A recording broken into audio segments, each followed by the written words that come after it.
a mask to wear at the market where I've been working. Um, and so I cut up a t-shirt, but I made a mistake and didn't cut the two other straps from the bottom part. So I needed to sew them together, but I have this tiny needle that is literally like the opening is much smaller than the width of the thread.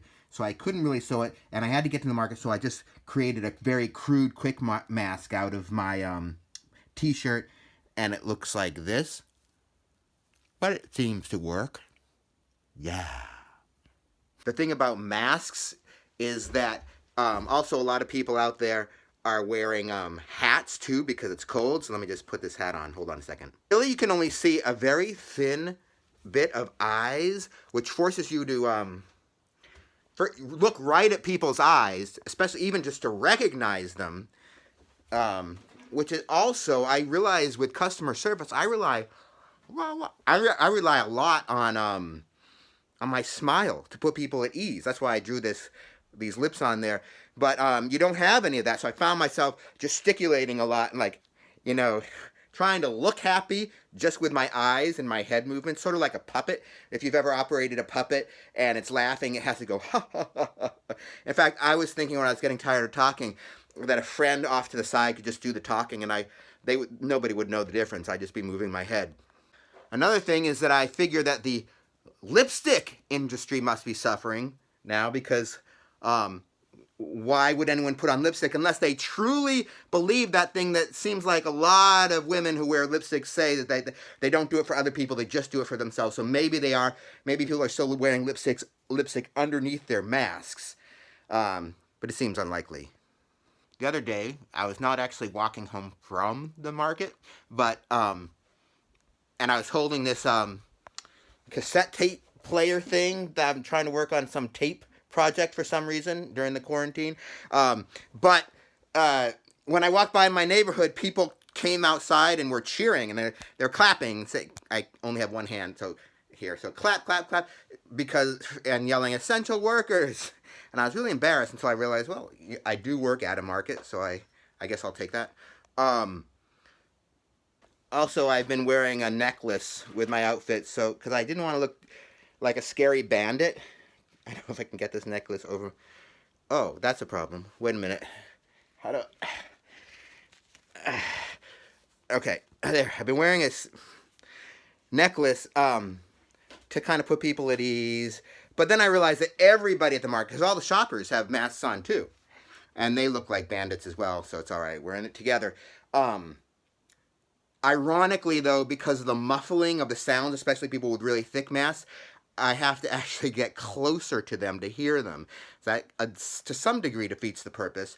And as well as this mask kept falling down, I kept having to adjust it. But that meant touching my mask, and then my hand was contaminated, potentially. And so we have a lot of kinks to work out in the system.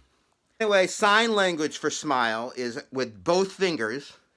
I am holding my phone, but just kind of like the Joker. Remember, he takes the blood at the end and he smears a smile in his face. That's basically sign language for smile. So I'm going to be doing this a lot while I talk to people about what they want to buy at the market. That's not creepy, is it? Let me try it with both hands. Hold on. Okay, let's try it. Hello, how can I help you? If you see anything that you like, just let me know.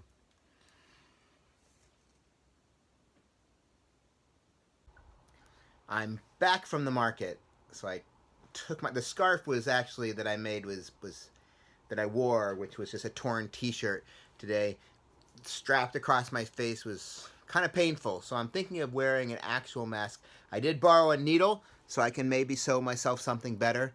And I just thought I would share that a friend of mine who featured in previous Dave's Brain videos, named Alyssa, went to the fancy shopping area, high-end shopping area of the city, and the only cars in the street were like Lamborghinis and Porsches and stuff. It's all, all the men who have these collections of cars are finally not afraid to drive them in the street because there's so little traffic, so no one's going to bump into their car.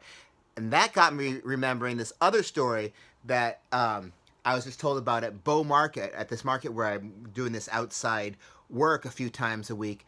There's when they were closed, this is a closed off, it's not part of the street, but somebody moved cones out of the way and drove a silver Mercedes right through the middle of Bow, where there's no traffic for cars at all. But they drove right up to this market, this takeout restaurant, which happens to be all vegetarian, but they probably didn't know that. It probably was just something that was open.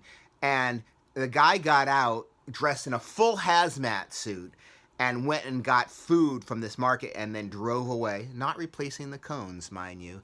And so I was thinking, like, why didn't this person have their personal assistant or their chauffeur go pick up food for them? You would think. But I'm guessing that they had to let them all go because they couldn't keep them around because they didn't want to get sick. Clearly, it's, somebody who's going out in public with a hazmat suit. That person's money will soon mean nothing once people once the entire they have a lot of stuff, but they can't eat their stuff. You can't eat dollar bills. I've tried.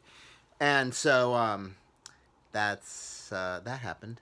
Now that everyone's afraid to touch money, you might be wondering what to do with all your old dollar bills. Well, I have the perfect solution for you. Get a needle and thread like this and sew them together, and you can make your own toilet paper.